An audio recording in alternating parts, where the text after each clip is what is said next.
दोस्तों नमस्कार। Colonel Ajay CEO Ajay astro money group first global astro finance digital channel से आपसे मुखातिब होता हूं। आज है 21 जून सन 2024 शुक्रवार।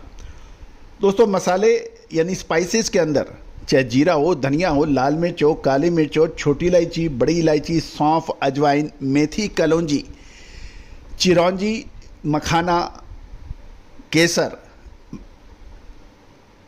अखरोट, बादाम, काजू, इन सभी पर अपडेट देने वाला देश का पहला चैनल है। दोस्तों हम वर्तमान ही नहीं भविष्य का भी करते हैं सटीक आकलन। दोस्तों आपको याद होगा हल्दी के ऊपर हमने सबसे पहले आपको पिछले साल तेजी का अग्रिम अनुमान दिया था और ऊपरी स्तरों पर मुनाफा वसूल करने के लिए भी सलाह दी थी, जो कि अक्षर सत्य साबित हुई थी। साथ साथ जीरे के अंदर याद कीजिए हमने आपको जुलाई 2023 के अंदर उच्चतम स्तर पर जीरे में मुनाफा वसूली की जो सलाह दी थी वो उस 65 से 67 हज़ार रुपये का जीरा घटकर 22 हज़ार रुपये रह गया था। साथ साथ लाल मिर्च, काली मिर्च, छोटी इलायची व बड़ी इलायची पे जो अपडेट दिए थे, छोटी व बड़ी इलायची के अंदर तेज़ी का तूफान देखा गया था। साथ साथ मखाने में भी एक तरफा तेज़ी दर्ज हुई थी। साथ साथ मगज के बीज के अंदर भी ऊपरी स्तरों पर आपको मुनाफा वसूली, निचले स्तर पर आपको अपडेट दिए थे जो लगातार सही साबित हुए थे। आज के एपिसोड में हम हल्दी के ऊपर करेंगे चर्चा। हल्दी के खबर निकल के आ रही है कि हल्दी में कीमतें स्टेबल बताई जा रही हैं, जबकि वायदे बाजार में गिरावट दर्ज हो रही है। जानिए पूरी रिपोर्ट विस्तार से।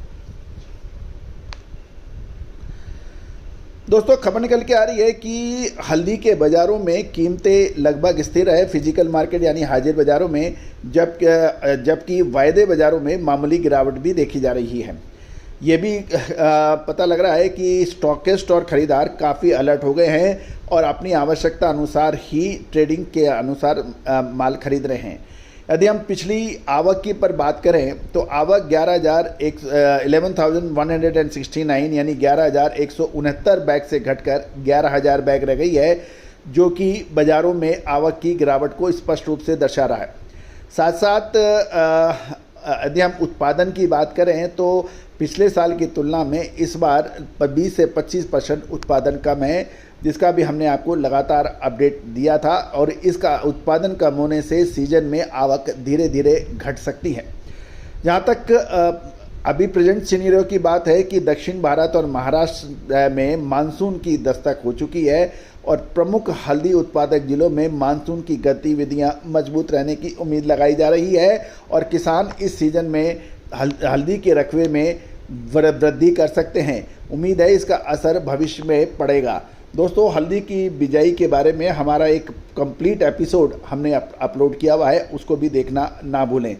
जहाँ तक वायदे बाजार की बात करें तो पिछले 2-3 सत्रों के अंदर मध्यम सुधार के बाद नई बिक्री गतिविधियों के कारण NCDX में हल्दी की कीमतें में मामूली गिरावट देखी गई है। अगस्त फ्यूचर में कीमतें 0.9% और अक्टूबर फ्यूचर के लिए 1.2% कम होने के समाचार बताए जा रहे हैं।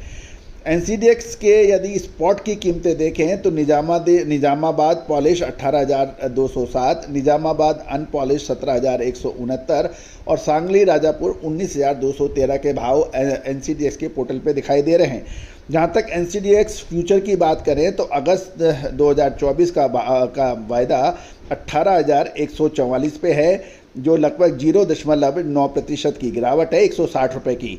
अक्टूबर के 2024 का वायदा 18,950 रुपये है, इसके अंदर 234 रुपये की गिरावट थी। तो खासकर जून डिलीवरी के लिए हल्दी अनुबंध 17,900 रुपये प्रति क्विंटल पर बंद हुआ है, जो कि 18,238 रुपये प्रति क्विंटल के पिछले बंद भाव से 338 रुपये की गिरावट दिखा रहा है। अनुबंध के दिन 17,900 के भाव पर ट्रेडिंग की एक लिमिट रही थी और ओपन इंटरेस्ट यदि हम देखें तो 10 मैट्रिक टन के समान था, जबकि ट्रेडिंग वॉल्यूम 10 मैट्रिक टन तक बढ़ने के भी संकेत थे।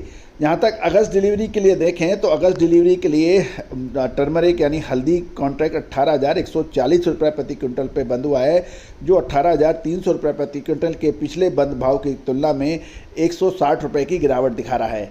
कॉन्ट्रैक्ट के दिन 18,120 से 18,470 रुपये की ट्रेडिंग रेंज देखी गई थी और ओपन इंटरेस्ट 85 मैट्रिक टन से घटकर 20,965 मैट्रिक टन हो गया है, जबकि ट्रेडिंग वॉल्यूम 320 से घटकर 1645 मैट्रिक टन बताया जा रहा है।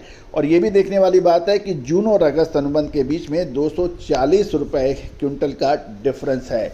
तो दोस्तों, ये सभी जानकारियां आपको अजय स्टॉक मनी गुरु के चैनल के द्वारा प्रोवाइड की जा रही है। दोस्तों, आप हमारा डिस्क्लेमर्स भी बहुत ध्यान से पढ़ें और देखें। ये सभी जानकारियाँ आपको अनुसंधान व शिक्षण के उद्देश्य से दी जा रही है, रिसर्च के लिए दी जा रही है। किसी भी प्रकार का लाभ हानि की जिम्मेदारी हमारा चैनल नहीं लेता है। तो दोस्तों, कोई भी व्यापारिक निर्णय लेने से पहले आप स्वयं का अध्ययन, विवेक और अपने एडवाइजर यानी सलाहकार से सलाह कर सकते हैं। All the very best, good luck, happy trading.